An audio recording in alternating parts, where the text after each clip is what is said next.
at this halacha of biyomoti tein scharo, or what's also known as kovesh schar sachir, withholding a day laborer's wages after services have been rendered, the Torah requires that you have to pay him on that self-same day, v'lo tavo alav hashemesh.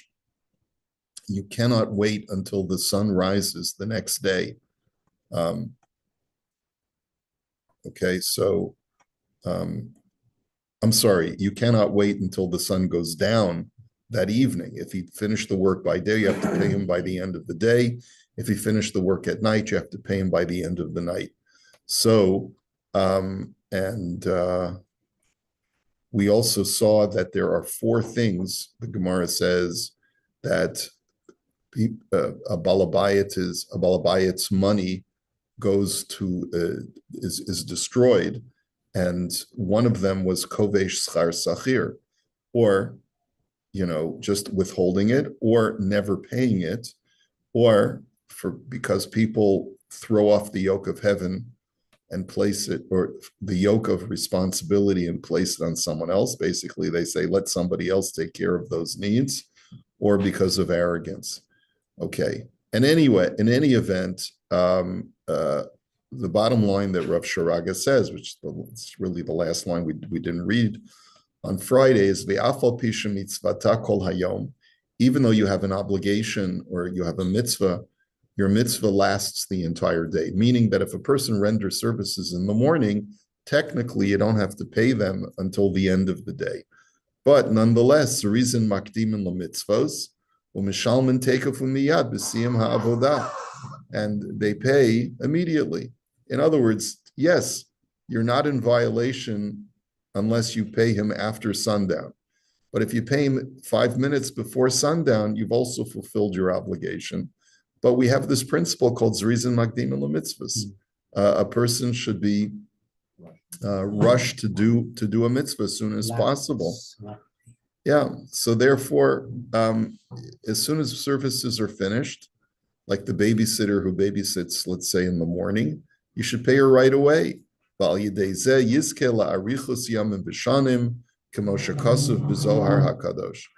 through that, you will merit to have long life, long days, long years, as is discussed by the Zohar. So with all of that said, the babysitter, that was really the question. Is there an obligation to pay the babysitter, even though it's menial labor? But the answer is yes. Even for menial things, you have to pay on the day. Now let's take a look. We're going to go a little bit further into this halacha of biyomoti tein scharo with the next tshuva.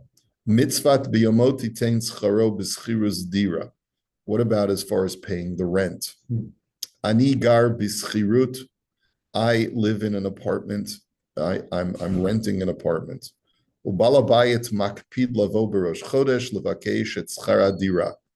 The landlord comes every Rosh Chodesh to get the rent.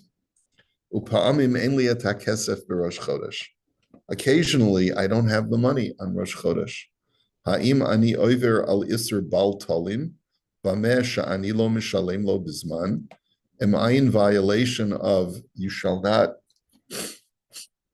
delay payment because I don't pay the rent on time? Uchesha'ani mishalem lo bizman. And when I do pay the rent on time, have I fulfilled the mitzvahs aseh of pay him his wages at the right time? Or is this only for hiring a worker? In other words, you're getting goods, you're not getting labor.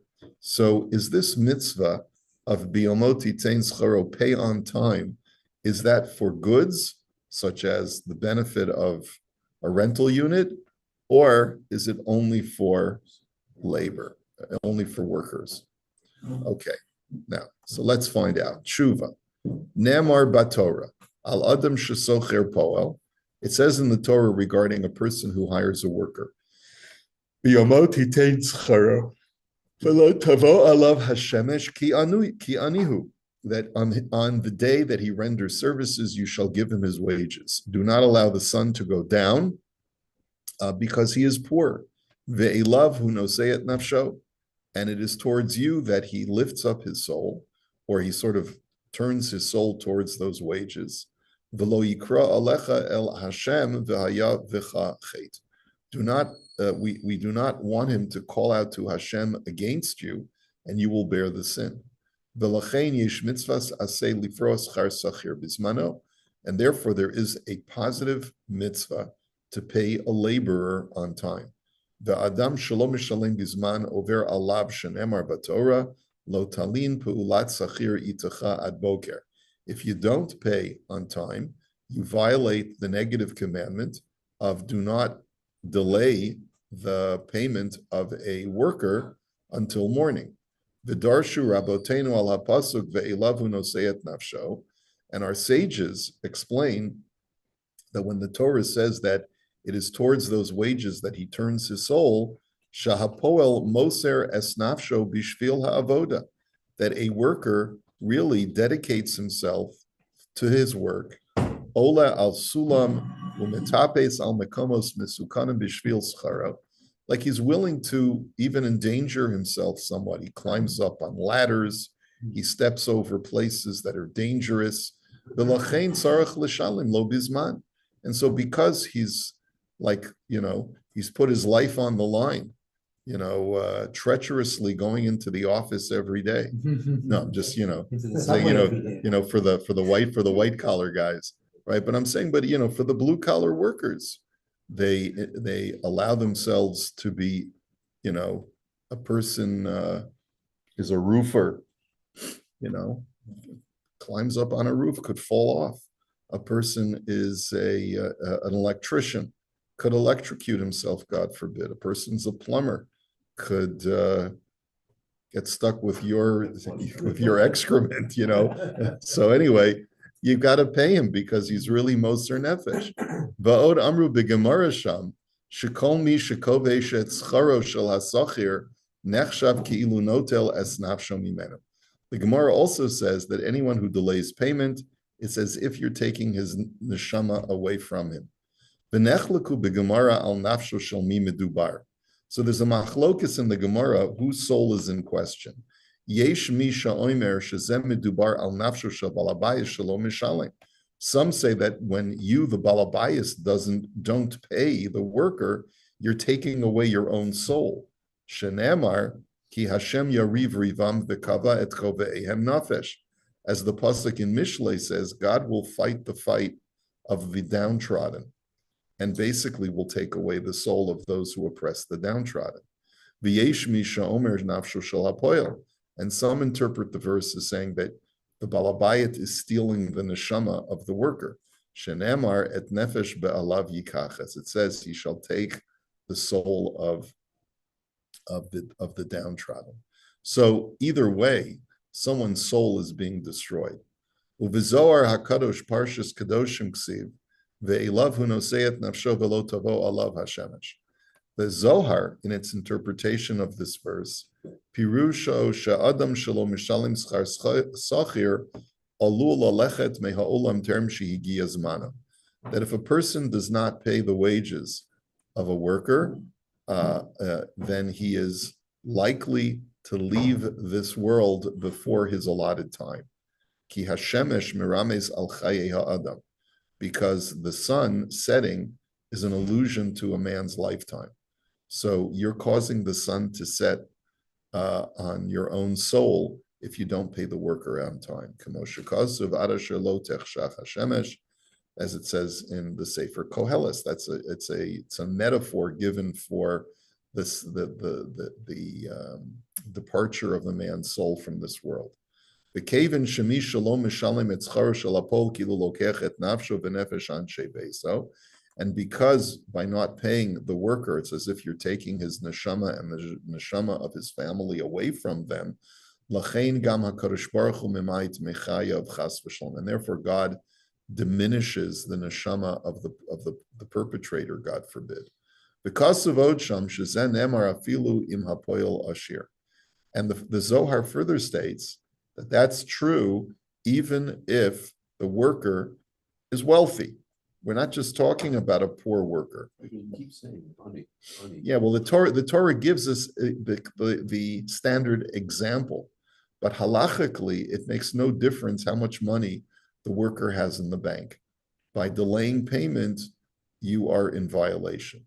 Va'adam sheporeya lepoil scharo bizmano, afilu im higia zmano lahachzir et nishmaso laboro, klomer shehigia yom petiraso. And conversely, the Zohar says that if you're meticulous about paying your workers on time, then even if your time has come, meaning that Hashem had allotted for you only a certain number of years and a certain number of days, yesh bekoach mitzvahs beyomo titein scharo ligzor alav shayarichu yama b'shnosav. This mitzvah, when performed correctly, has the power to elongate your days and give you more time than was originally allotted for you. That's pretty intense. Yeah. Okay, so the Yetera Mizu Yadua Masha HaGemara Omeret Sha'asur la'adam limsor din al chavero la'shamayim. We also know that the Gemara tells us that it is forbidden for a person to submit another person's judgment to heaven. What does that mean? It means that if you complain to God and you say, God, please punish that person for having done this horrible thing.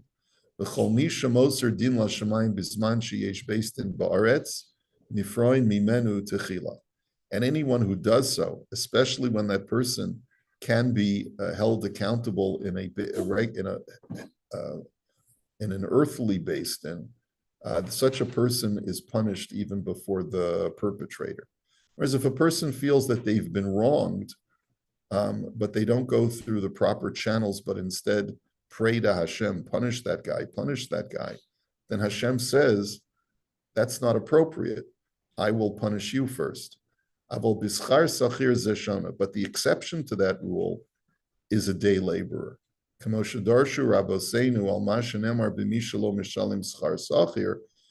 if you look at the verse, our sages say, look at what the verse says. Do not allow that person to call out to God against you so that you will incur sin.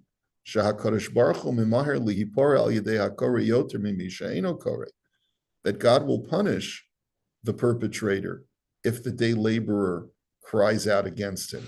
Ki Hashem karov elav, because God is close to the day laborer, Kamoshin Emar, ki yamod liyamin avyon, that God stands to the right side of the poor individual, or of the individual who was being wronged or oppressed. Ve'ein iser al hasochir bameshu hu moser din hamaskir lashamayim. And therefore God does not hold the day laborer accountable if he cries out to heaven asking for justice against this terrible person. Okay. Now, just before we go any further, because this could be an important thing too, is that let's say, for example, I asked Marv to do some work for me, some legal work for me, and I start slow in paying my bill. So paying your bills could fall into the same category. Could potentially, yeah. Once services are rendered, payment is due. Or whatever the deal is. So if you're saying you're supposed to pay in 30 days, and I pay 43 days or 45. Yeah, if you have a contract with the person who you contract work usually from. You don't have contract with suppliers and things like that. You don't make contract with every person. It's a handshake. Yeah. Right. So when it comes to people who render services, payment is due immediately unless other arrangements have been made. You can make a verbal arrangement with the person and say, before services are rendered, how do I pay your bill? Is payment due upon the delivery? Is payment due a day after delivery? Do you have a 30-day grace period?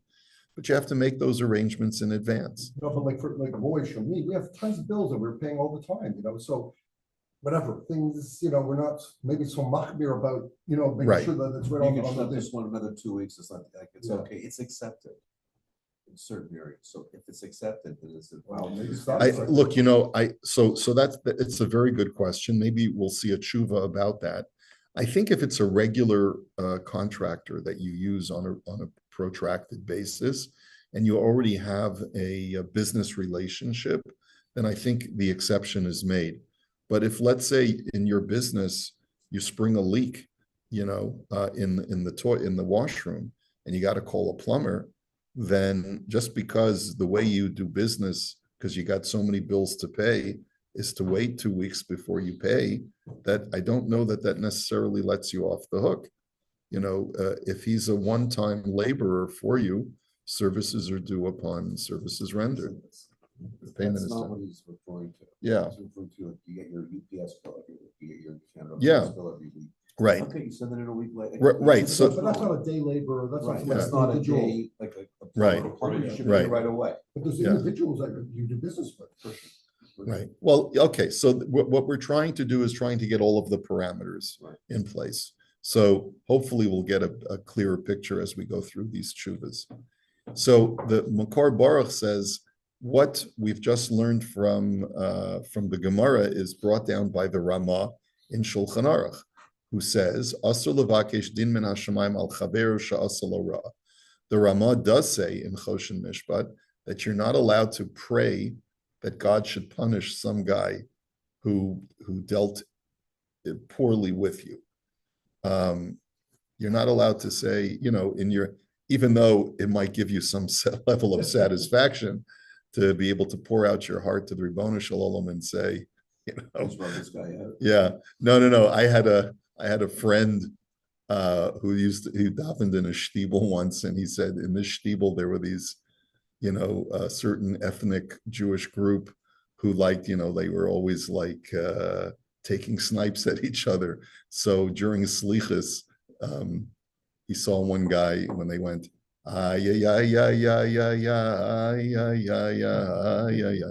Hushamni, Bugadni, Guzalni.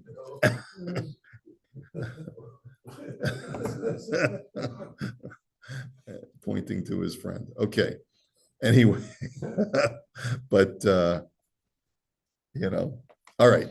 But in any event, so you're not allowed to pray to heaven asking Hashem to bring retribution upon a person. The dafka di islay dayana ba'ara. But that's only provided that you have recourse against him in a human court. Anyone who cries out to Hashem against his fellow will be punished first. And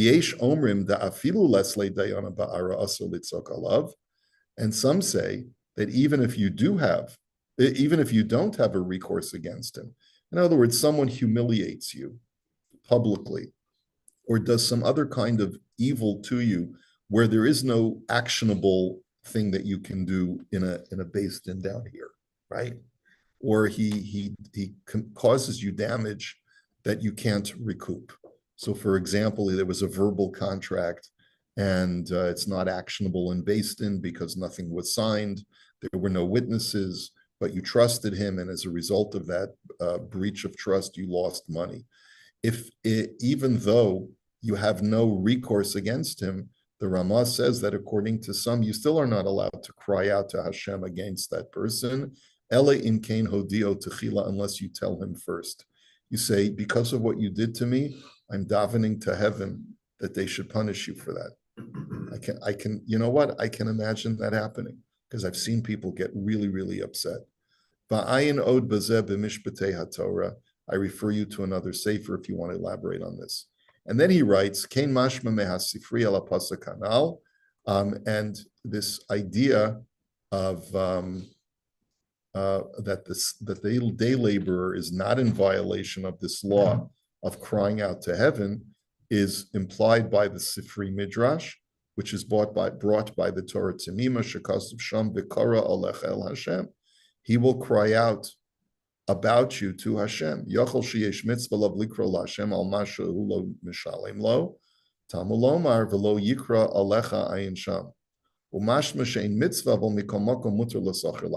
So the implication is that there's no mitzvah for him to cry out to God against his oppressor, but he's still permitted to do so. And so, He tells him. well, no. So now we've shifted over. We've gone over to the day labor. The day laborer doesn't even have to inform the employer that he's crying out to Hashem. Basically, permission is granted because he's been so wronged. There's been such an injustice. He's allowed to, when no one else is allowed to call out to Hashem, the day labor is permitted to do so. V'yesh kepeda miyuchedet al misha oshek schar sachir kamo shekatuv b'pasuk. There is a special concern that God shows for the day laborer, as it says in the verse in Malachi, the karavti aleichem la mishpat, the hayiti eid mimaher, that God says, I will approach you, I will confront you in judgment, and I will be a witness against you, says God. B'mechashafim uv'amenoafim, for all those among you who have performed black magic, have committed adultery, uvanishboim lashaker, and who swear falsely, and finally, uvaoshke schar socher, and those who oppress the laborer. Shemashve otam lamechashafim chas v'shalom.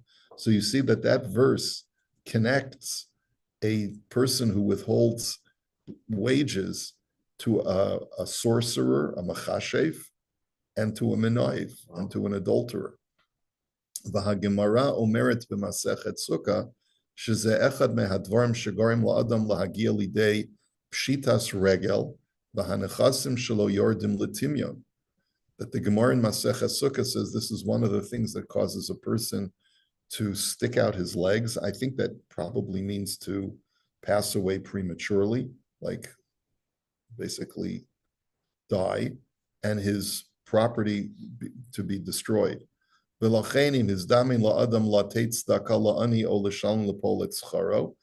therefore, if a person has an opportunity to give charity or to pay a laborer for his wages, mitzvat biyomoti tein scharo kodemet lemalat hatzdaka. Meaning, if I have two opportunities, I can either pay my plumber or I can give money to the schnorrer. The mitzvah of paying the plumber takes precedence over giving tzedakah. So, you can't tell the plumber to wait because the guy came to my door. You have to say to the schnorrer, I'm sorry, I'm in the middle of paying my plumber. You have to wait. They say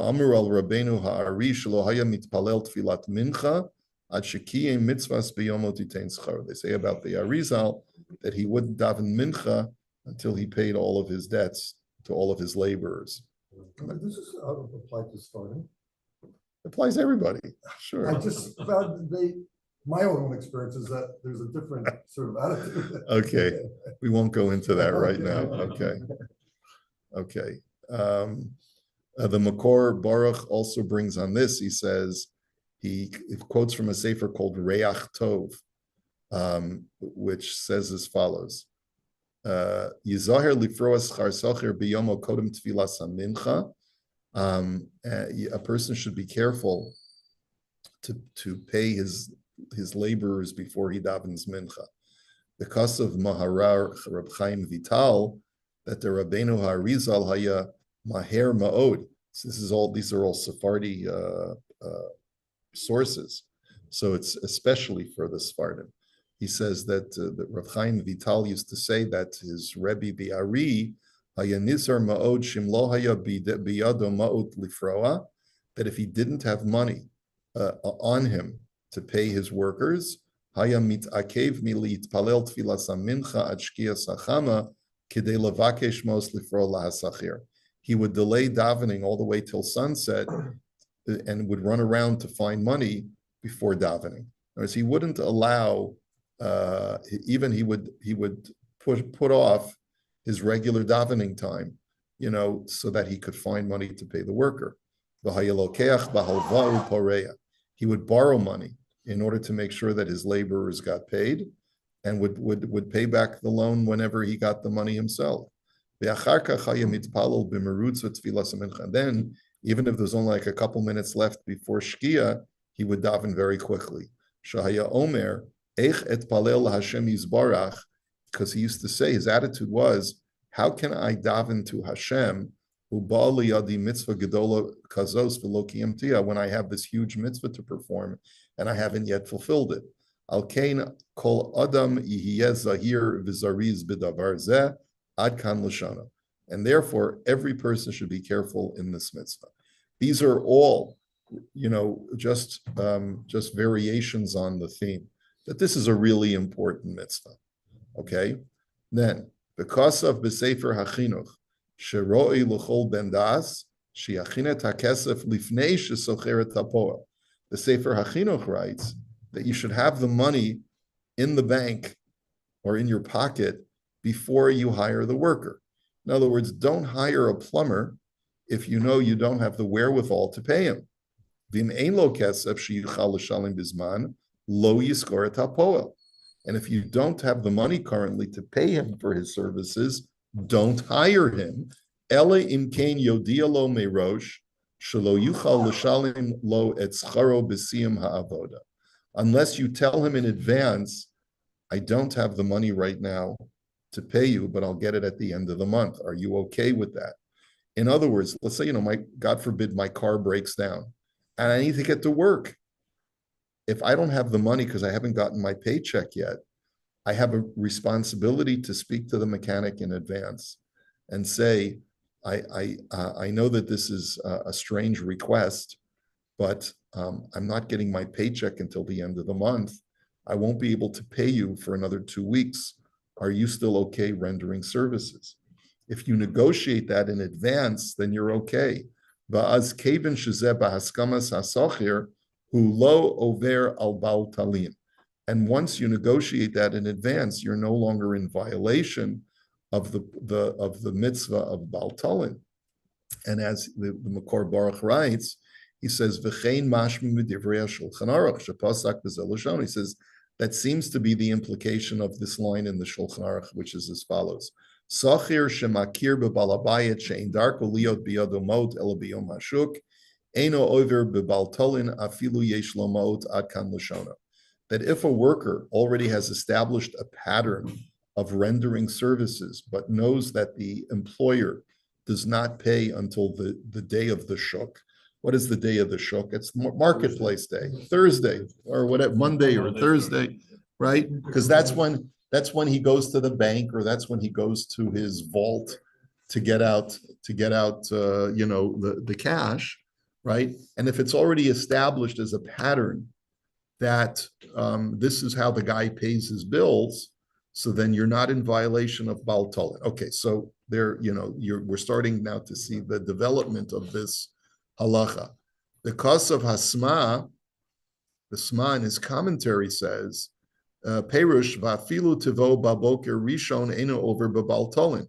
And that means that even if the worker says, please pay me right away, the morning after services are rendered, the employer is not in violation.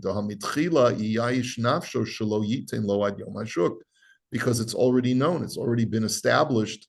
You knew in advance as a worker that he wasn't going to pay until Thursday. And therefore the employer is not in violation because it was implicit when the work was first rendered. V'im kain. So based on that quote, kol shekain keshehitna lehedya shelo yisham lo biyomo devadai eino over. So certainly, if an explicit arrangement was made in advance of the work of the services rendered, so then you're not going to be in violation. V'chein kosav hashach sham v'zel l'shana.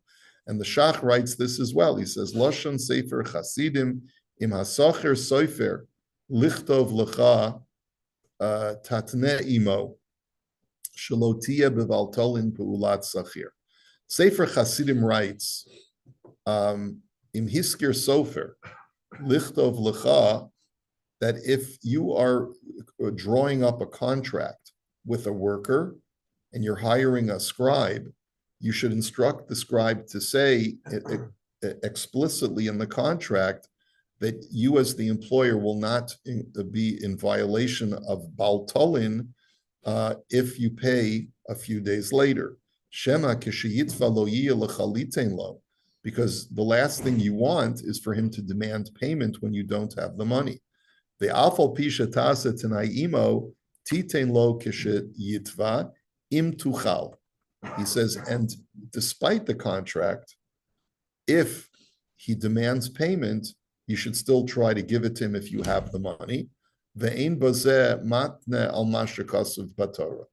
He says, and the reason why this is permissible, because normally you're not allowed to go against something that's explicit in the Torah. If the Torah says pay a laborer on the day you render services, how can you make a condition in a contract that you won't be in violation of that if you pay him a few days late? He says, the reason why that's okay is Sharei Amru Chachamim, Adam matne impoyo lahachilu lechem tsar umayim lachatz, afal pi shechayv lahachilu kisuda shlomo ad kam l'shana. Because the rabbi said, they made the following rule. When you, if the standard is to feed the workers lunch when they come onto your property to work for the entire day, it used to be the standard that you had to feed them. And the Gemara says you have to feed them. If there was no other negotiation made, you would have to give them a lavish feast, because a Jew who works for you is a prince. So how can you not feed him like King Solomon, right? It's only, so therefore you have to explicitly contract with him. And if you do so, then you can get by with giving him bread and water, if that's the negotiated settlement. So it is permissible to negotiate terms of employment. It's only that you're in violation if you didn't negotiate terms. This is the expectation that God has. We'll continue this, Be'ezras Hashem, because we haven't really answered our question yet about the rent. Have a great day, everybody.